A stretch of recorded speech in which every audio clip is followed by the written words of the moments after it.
வணக்கம். சலாம் Malaysia Madani. RTM Tamil செய்திகள் உங்களுக்காக. உங்களுடன் நான் ஜெயமுருகன் சந்திரன். இன்றைய தலைப்புச் செய்திகள்.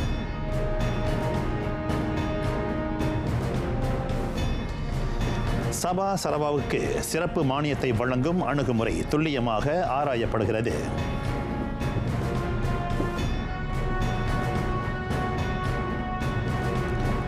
கோழி மற்றும் முட்டை கையிருப்பு இம்மாதம் தொடங்கி வழக்கு நிலைக்கு திரும்பும்.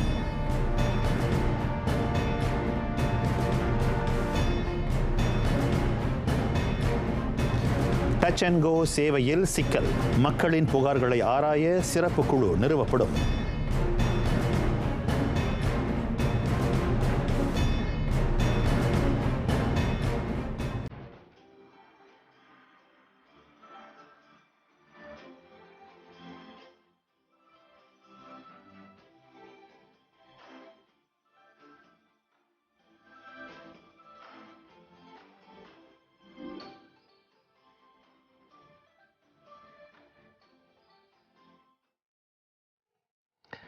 மலேசியாவின் தனித்துவமே அதன் ஒருமைப்பாடுதான். இனத்தால் வேறுபட்டிருந்தாலும் பல்லின கலாச்சாரங்கள் இம்மண்ணில் பேணி காக்கப்பட்டு வருகின்றன.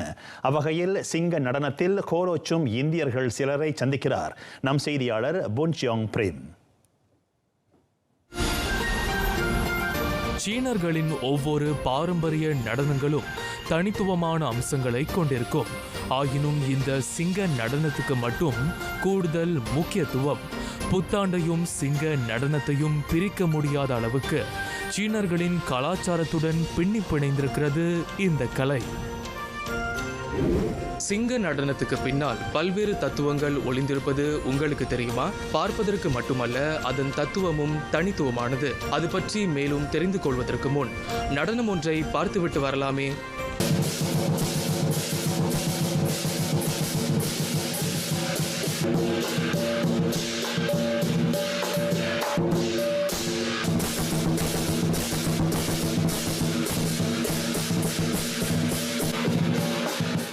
சீன தொன்மத்தை பொறுத்தவரை புலி காட்டு விலங்குகளின் அரசன். ஆயினும் சீன பாரம்பரியத்தில் சிங்கத்துக்கும் தனியிடம் உண்டு. வரும் ஆண்டில் செல்வ செழிப்பையும் அதிர்ஷ்டத்தையும் அது கொண்டு வரும் என்பது சீனர்களின் அசைக்க முடியாத நம்பிக்கை. சீன பிறநாளுக்கு வந்துட்டு என்னன்னா, ஒரு நல்ல குட் லக்கு. வீட்டை போயிட்டு அவங்கவுங்க வீட்டை போய் விசிட் பண்ணோம். அதே நேரத்தில் வந்துட்டு நல்லது கெட்டதெல்லாம் இருக்கும். ஸோ அவங்க வேண்டியது வந்துட்டு லைன் வீட்டுக்கு வந்து எல்லாம் விசிட் பண்ணிட்டு போகணுன்னு அந்த ஸ்பெஷலி அதுதான். இது ஒரு பெரிய ஸ்டோரியே இருக்குது. இந்த லைன் டான்ஸ் எப்படி உருவாக்குனுச்சுன்னு. இது ஒரு பெரிய ட்ராகனு. அந்த ட்ராகன் வந்து ஒரு கிராமத்தையே ஒரு ஆட்டம் ஆடிக்கிட்டு இருந்துச்சு. இந்த லைனை உருவாக்குனாங்க. இந்த லைனை உருவாக்கி எல்லாம் சோப்பாக்கி, ஸோ அந்த கிராமத்தில் வந்துட்டு இந்த லைன்லாம் வந்தோன்னா அந்த ட்ராகன் வந்து பயந்து ஓட போன ஒரு சின்ன ஒரு ஸ்டோரி. அங்கேருந்து ஆரம்பிச்சது தான் இந்த லைன் டான்ஸு. சிங்க நடனம் சீனர்களுக்கு உரித்தான பாரம்பரிய நடனம்தான். ஆயினும் அதனை கற்றுக்கொள்வதுடன் மேடையேற்றுவதிலும் ஆர்வம் காட்டுகின்றனர் இந்திய இளைஞர்கள் சிலர். அவரும் வந்துட்டு முன்ன திருவிழாக்கெலாம் போகிறப்ப பார்ப்பேன். அப்போது ஆடிட்டு இருக்கும்போதே எனக்கு அந்த இன்ட்ரெஸ்ட் இருந்துச்சு. அப்புறம் வந்துட்டு பார்த்தேன் டீமு. அப்புறம் கேட்டு பார்த்தோன்னே ஜாயின் பண்ண சொன்னாங்க. அப்புறம் ட்ரைனிங்லாம் பண்ணி தான் ஆட ஆரம்பித்தேன். சின்ன வயசுலேருந்து என்னோடய family members most of the people வந்து லைன் டான்ஸில் இருக்காங்க. ஸோ எனக்கு அதை பார்த்து ஆசை வந்து தான் நான் ஜாயின் பண்ணேன். எல்லாமே ஸ்டான்ஸ் தான். அந்த பெஞ்ச் ஏறுறது அதெல்லாம் தான் ரொம்ப பிடிக்கும். ஏன்னா அது ரொம்ப கான்ஃபிடென்ட் கெயின் பண்ணோம். அப்புறம் அது ரொம்ப சேலஞ்சிங்காக இருக்கும். அதான் என்னோடய சிஸ்டர்ஸ் கூட இதில் இருந்தாங்க. ஸோ அதை பார்த்து அது பாய்ஸ் மட்டும் தான் ஆடணும்னு இல்லை, கேர்ள்ஸும் ஆடலாம். அது ஜஸ்ட் ரொம்ப ரேர். அதனால எனக்கு அது ஆசை இருந்துச்சு. ஸோ நான் அதை ஆடினேன். இது வந்து ஒரு கலை தான். ஸோ நம்ம வந்து மல்டி நேஷன் வாழ்கிற ஒரு மலேசியா வந்து. ஸோ இது வந்து யாராலும் கற்றுக்கலாம். இது வந்து ஒரு நல்ல ஒரு எக்ஸாம்பிள் ஃபார் நேஷனுக்கு வந்து நம்ம வந்து ஒரு மல்டி நேஷனாக வாழ்கிறோம் அப்படின்னு. பார்ப்பதற்கு சாதாரணமாக தோன்றலாம், ஆனால் சிங்க நடனத்திலும் பல்வேறு சவால்கள் காணப்படுகின்றன. உயரமான இடத்திலிருந்து சாகசம் செய்யும் போது அதுவே ஆபத்தாய் முடியலாம். ட்ரைனிங் டைமில் வந்துட்டு நம்மளுக்கு வந்துட்டு என்னென்னமோ நடக்கும். கீழே விழுந்திருக்கும், அடிபட்டிருக்கும், இன்ஜெக்டாக இருக்கும். அடிபடுறது சகஜம், ஒரு வழி இல்லை. ஏன்னா கொம்புல இதெல்லாம் இருக்கும். ஸோ அதனால் நம்ம நார்மலாக எடுத்துக்குவோம் அதை.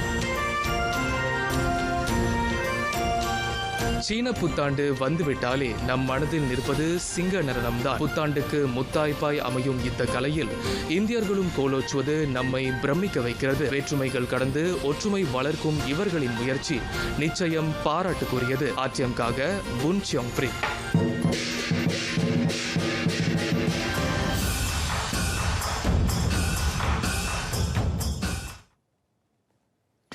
நாளை பிறக்கவிருக்கிறது முயல் ஆண்டு. அந்த புத்தாண்டை குதூகலத்துடன் வரவேற்க ஆயத்தமாக இருக்கின்றனர் சீன மக்கள்.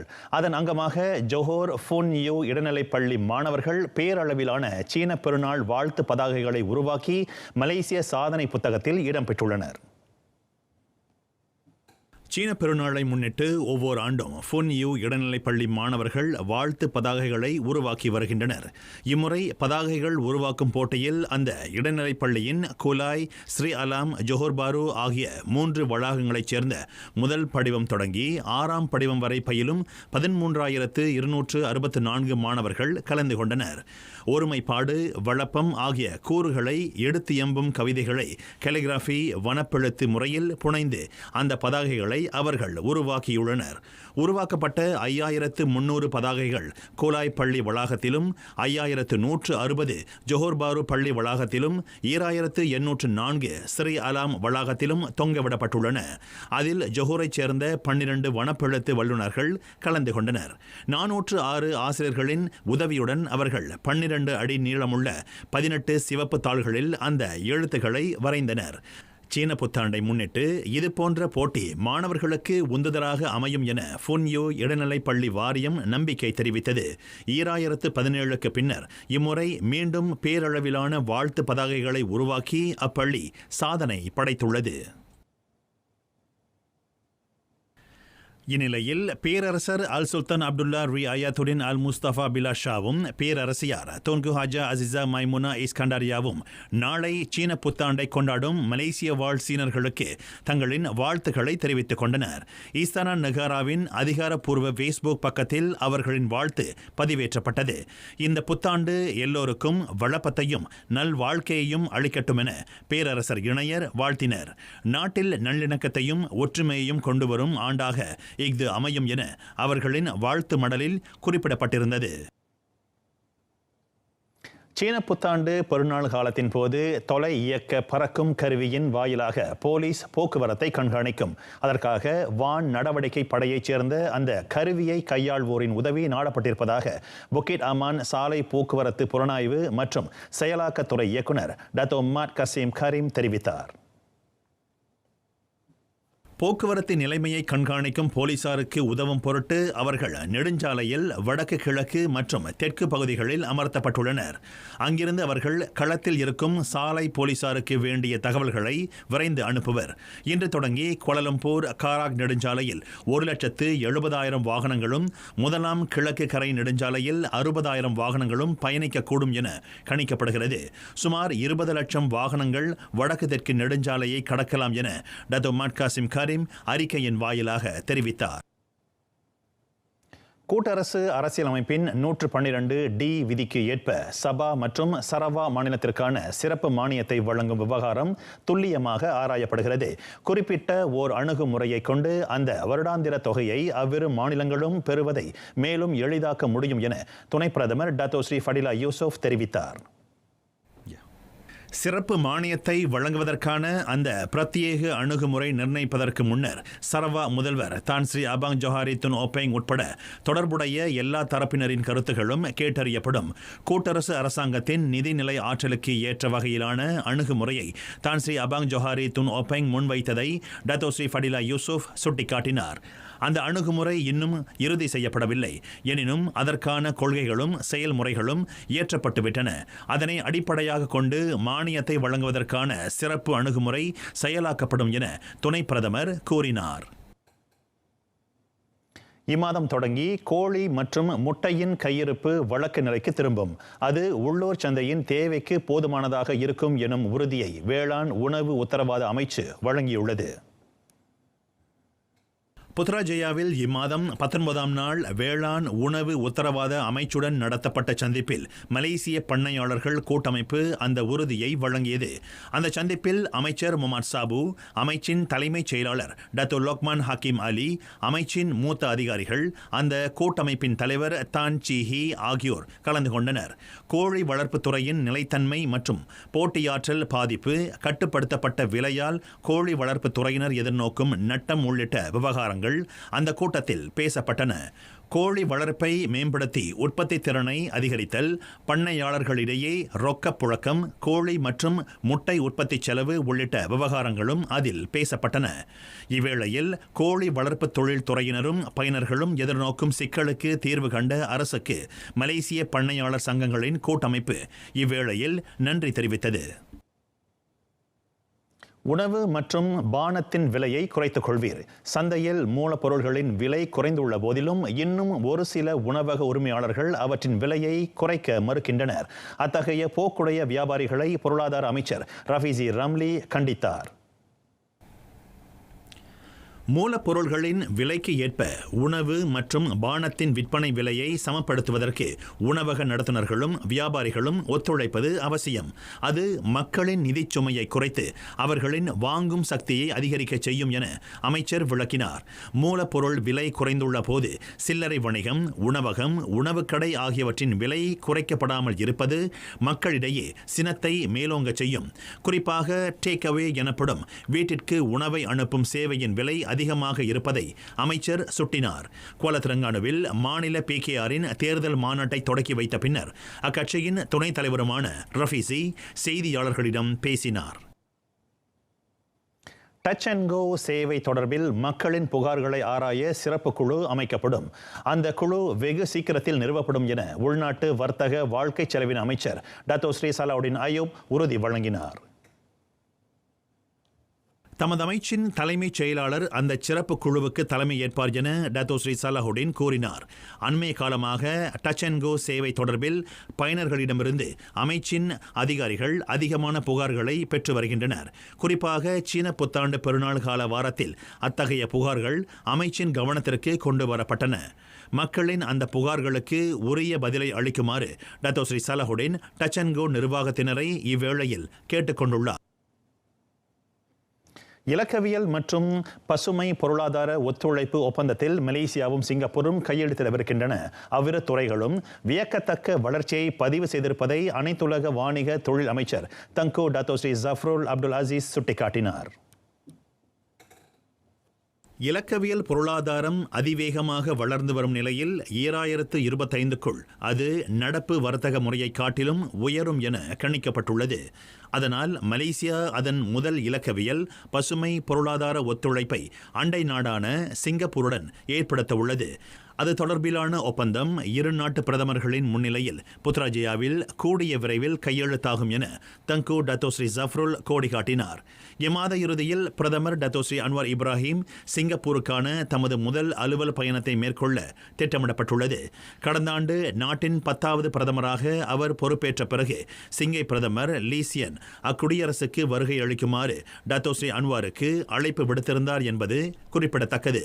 குறிப்பிட்ட ஒப்பந்தம் குறித்த கலந்துரையாடல் கடந்த ஆண்டு தொடங்கிய நிலையில் அதனை அமைச்சரவை விரைவில் அங்கீகரிக்கும் என தங்கோ டத்தோ ஸ்ரீ ஜஃப்ருல் நம்பிக்கை தெரிவித்தார். மலேசியாவுக்கும் ஐரோப்பிய ஒன்றியத்துக்கும் இடையிலான சுயேட்சை வர்த்தக ஒப்பந்தத்தை அனைத்துலக வர்த்தக தொழில் அமைச்சு மறு ஆய்வு செய்து வருகிறது. அது தொடர்பான கலந்துரையாடலை மீண்டும் முடுக்கிவிடும் ஆர்வத்தை ஐரோப்பிய ஒன்றியம் வெளிப்படுத்தி இருப்பதாக தங்கோ டத்தோ ஸ்ரீ ஜஃப்ருல் சொன்னார். அந்த கலந்துரையாடலை மீண்டும் தொடர்வதா இல்லையா என்பது குறித்து அமைச்சரவை முடிவு செய்யும் என்றார் அவர். அந்த ஒப்பந்தம் மலேசியாவுக்கு அனுகூலமாக இல்லை என்றால் அது கையெழுத்திடப்பட மாட்டாது என தங்கோ டத்தோ ஸ்ரீ ஜஃப்ருல் விளக்கினார்.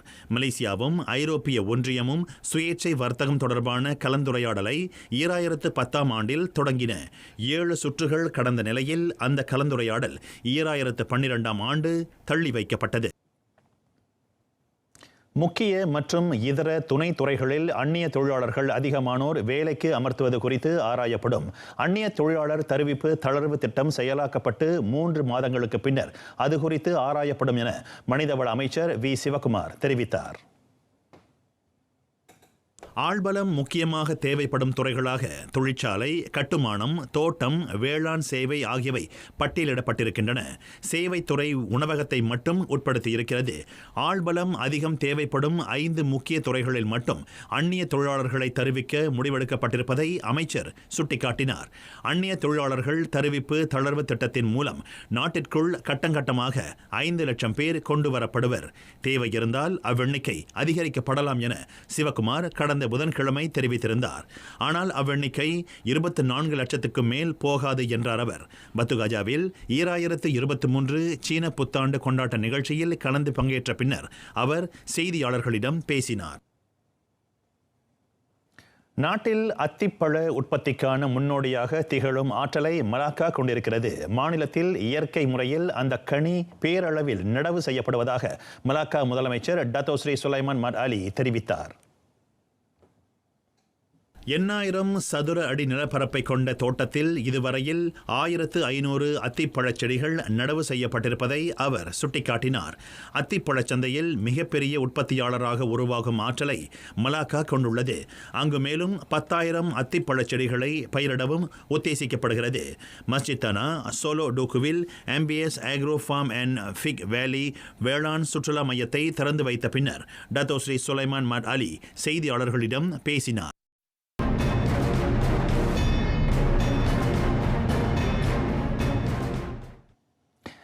உலக ஹாக்கி தரவரிசையில் 9ஆம் நிலையை எட்டிப் பிடித்தது மலேசியா. இந்தியாவில் நடைபெறும் 2023 உலகக்கிண்ண போட்டியில் மிளர்ந்ததை தொடர்ந்து தேசிய வீரர்கள் அந்த தரவரிசையில் ஒரு படி முன்னேறியிருக்கின்றனர்.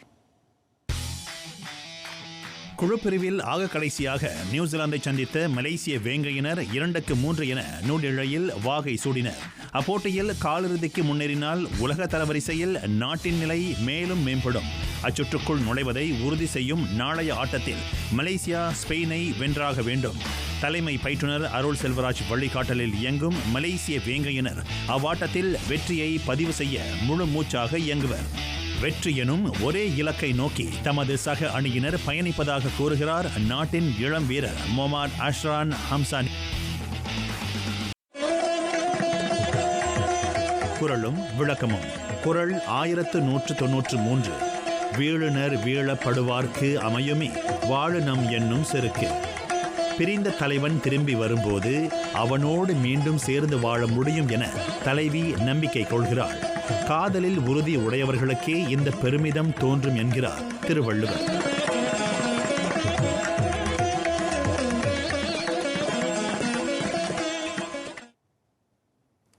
ஈராண்டு கால கோவிட்-19 பெருந்தொற்றுக்கு பிறகு சீனர்கள் நாளை புத்தாண்டை குதூகலத்துடன் வரவேற்க காத்திருக்கின்றனர். அதில் தமிழ் செய்தி பிரிவும் பங்கேற்பதில் மகிழ்ச்சி கொள்கிறது. சீன புத்தாண்டு நல்வாழ்த்துகளுடன் நிறைவடைகின்றன RTM தமிழ் செய்திகள். எங்களோடு இணைந்ததற்கு நன்றி.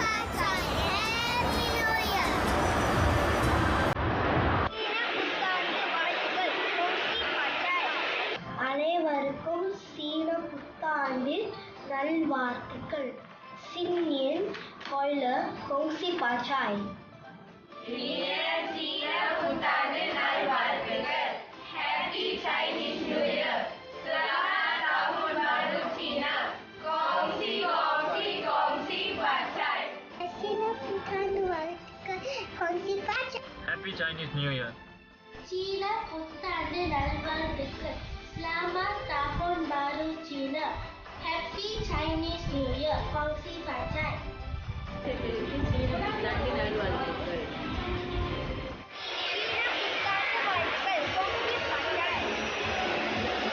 மலேசிய வாழ் சீனர் அனைவருக்கும் எனது மனமார்ந்த சீன புத்தாண்டு நல்வாழ்த்துக்கள்.